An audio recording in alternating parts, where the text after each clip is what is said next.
I want to cover the topic of the quad, K-U-A. This is the area of the body that basically is the hip and the abdomen area from here to about here.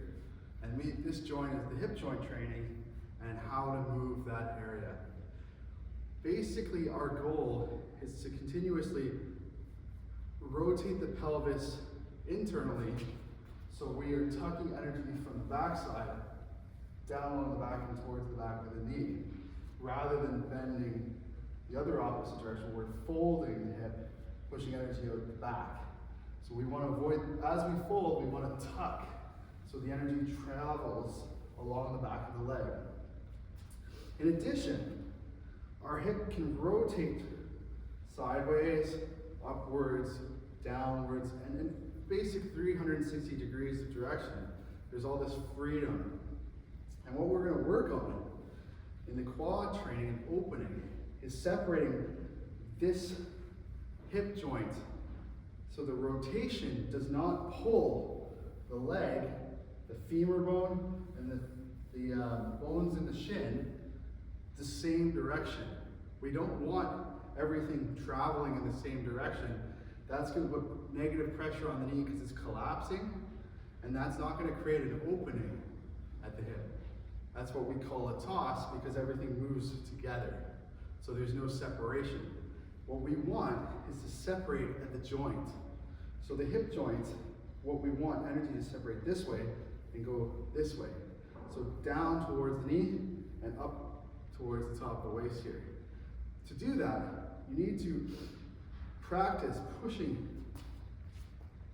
without moving the leg structure.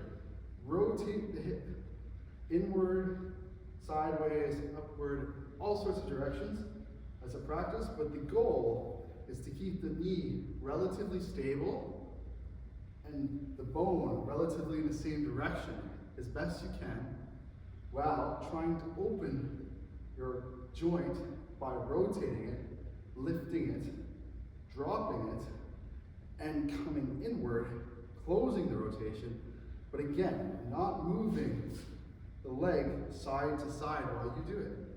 That doesn't create separation.